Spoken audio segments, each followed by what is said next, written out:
ሰላም ጤና ይስጥልን ውድ ተመልካቾቻችን፣ ይህ የአዲስ ከተማ ኮሙኒኬሽን አዲስ ሳይበር ሳምንታዊ ዜናችን ነው። በቅድሚያም ዋና ዋናዎቹ በአዲስ ከተማ ክፍለ ከተማ የ2018 በጀት ዓመት የበጋ በጎ ፍቃድ መዝጊያና የክረምት በጎ ፍቃድ መክፈቻ መርሃ ግብር ተካሄደ። በአዲስ ከተማ ክፍለ ከተማ የአደጋ ስጋት ቅነሳ ምክር ቤት በወንዝ ዳርቻ የነዋሪዎችን የጎርፍ ስጋት ቦታዎችን ጉብኝት አካሄደ። በአዲስ ከተማ ክፍለ ከተማ ተስፋን እንትከል በሚል መሪ ቃል የ2018 የ2019 ዓ.ም የአረንጓዴ አሻራ የችግኝ ተከላ ንቅናቄ ተጀመረ። በመቀጠል ወደ ዝርዝሩ እንገባለን። አብራችሁን ሁኑ።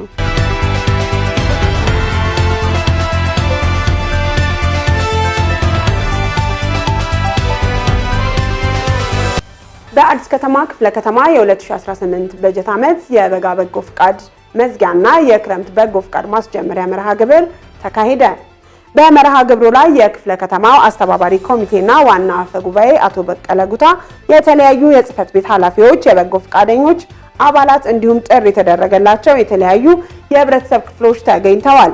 መድረኩን በንግግር የከፈቱት የአዲስ ከተማ ክፍለ ከተማ ዋና ስራ አስፈጻሚ አቶ ታረቀኝ ወርቅነህ በበጎ ፍቃድ ተግባር ወጣቶች፣ ሴቶችና ሌሎች በጎ ፍቃደኞች በማህበረሰብ ውስጥ ለሚገኙ ወገኖች አገልግሎት በመስጠት የመደጋገፍና የመረዳዳት ባህልን በማስረጽ መስራት ይገባል ብለዋል። አቶ ታረቀኝ አክለውም በበጋው ወቅት የተገኙ ውጤቶች ለቀጣይ ስራዎች ጠንካራ መሰረት መሆናቸውንና የክረምት በጎ ፍቃድ መርሃ ግብርም ለሁለንተናዊ ተሳትፎ በማሳተፍ የበጎ ፍቃድ ስራዎችን ለማጠናከር የሚያስችል መሆኑን ገልጸዋል።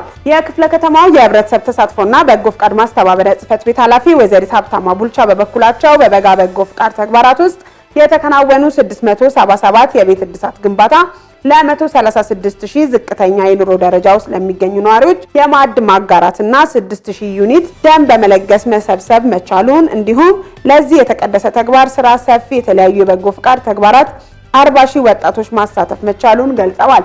ወይዘሪት ሀብታማ ቡልቻ በማከለም የበጋ በጎ ፍቃድ ተግባራት ስኬታማ እንዲሆን ላስቻሉ በጎ ፍቃደኞች አመራሮች፣ ለተለያዩ ሲቪክ ማህበራትና ለመላው ማህበረሰብ ምስጋናቸውን አቅርበው በክረምት በጎ ፍቃድ መርሃ ግብርም የበለጠ ተሳትፎ በማድረግ የሰው ተኮር ስራዎችን ማህበራዊ አንድነትና መተጋገዝ እንዲጠነክር ጥሪ አቅርበዋል።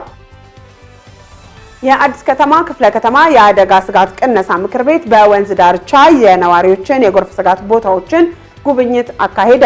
በአዲስ ከተማ ክፍለ ከተማ በወረዳ 5 እና በወረዳ 6 በወንዝ ዳርቻ የሚኖሩ ነዋሪዎች የጎርፍ ስጋት በተደጋጋሚ ሲያነሱ በነበሩ የመልካም አስተዳደር ችግሮች ዙሪያ የመስክ ጉብኝት ተካሂዷል። በጉብኝቱ የክፍለ ከተማው ዋና ስራ አስፈጻሚ አቶ ታረቀኝ ወርቅነህና የክፍለ ከተማው አመራሮች እንዲሁም የሴክተር ተቋማት ኃላፊዎች ባሉበት የቀጣይ ክረምት የስጋት ቦታዎችን ጉብኝት አድርገዋል። የግብረ ኃይሉ ሰብሳቢ የአዲስ ከተማ ክፍለ ከተማ ዋና ስራ አስፈጻሚ አቶ ታረቀኝ ወርቅነህ እንደተናገሩት ነዋሪዎች ያነሷቸው የወንዝ ብክለቶችና የጎርፍ ስጋት ቦታዎችን በመመልከት ችግሮቹ በቅርብ ጊዜ እንዲፈቱ ከሚመለከታቸው ተቋማት ጋር በቅንጅት እንደሚሰራ ገልጸዋል። ነዋሪዎች ለሰባተኛው ሀገራዊ ምርጫ ዲሞክራሲያዊ፣ ፍትሃዊና ሰላማዊ ሆኖ እንዲጠናቀቅ ላደረጉት ታሪካዊና የማይተካ ሚና የምስጋና መርሃ ግብር ተካሄደ። በአዲስ ከተማ ክፍለ ከተማ አስተዳደር ሰባተኛው ምርጫ በሰላም መጠናቀቁን ተከትሎ ለክፍለ ከተማው ነዋሪዎች ደማቅ የምስጋና መርሃ ግብር አካሄደ። በመድረኩ የክፍለ ከተማው ነዋሪዎች ከተለያዩ አቅጣጫዎች የሚሰነዘሩ ጫናዎችንና የተናፈሱ ሐሰተኛ ወሬዎችን በጽናት በመቋቋም ምርጫው ዲሞክራሲያዊ፣ ፍትሃዊና ሰላማዊ ሆኖ እንዲጠናቀቅ ታሪካዊና የማይተካ ሚና መጫወቱን ተገልጿል።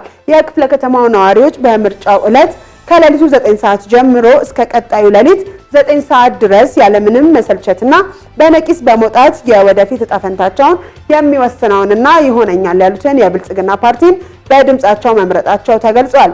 ይህ የህዝብ ቁርጠኝነትን በኢትዮጵያ የፖለቲካ ታሪክ ውስጥ አዲስና ደማቅ የዲሞክራሲ ስርዓት ግንባታ ምዕራፍ የገጠመበት ታሪክ እውነት መሆኑ በምስጋና መርሃ ግብሩ ላይ በስፋት ተንጸባርቋል።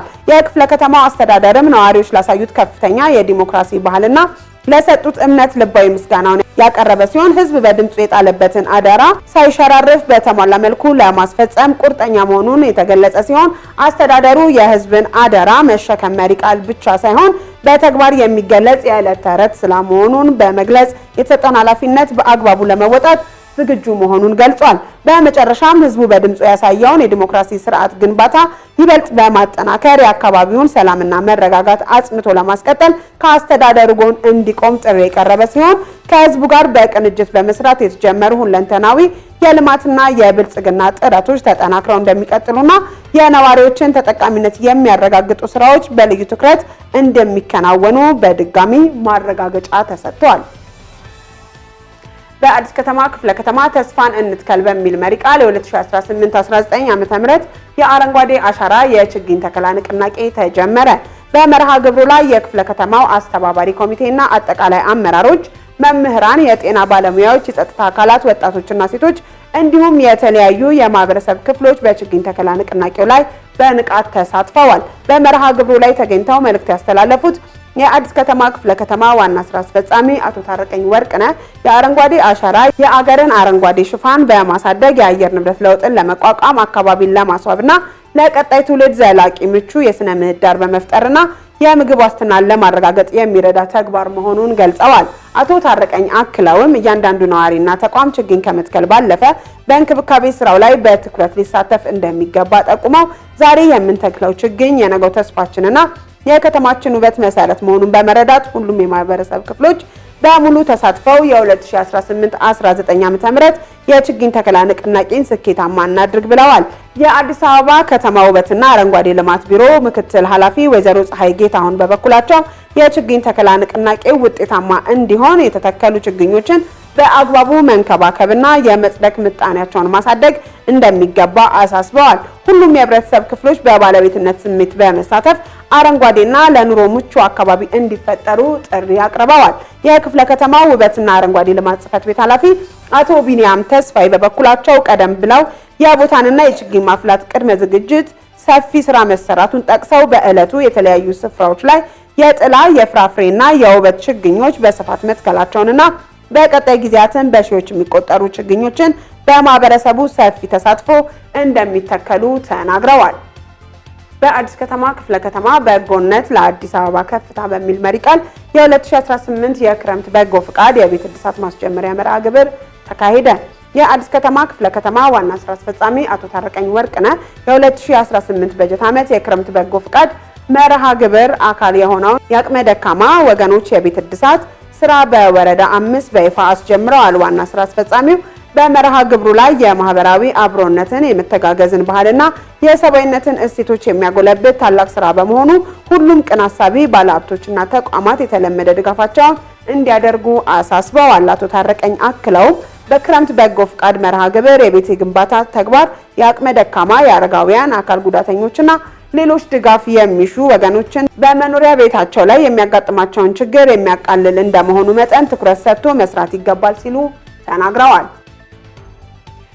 በአዲስ ከተማ ክፍለ ከተማ የደረቅ ቆሻሻ የሀብት ምንጭ እንጂ የጎርፍ አደጋ ስጋት መሆን የለበትም በሚል መሪ ሀሳብ የክረምት ጽዳት ንቅናቄ ማስጀመሪያ መርሃ ግብር ተካሄደ።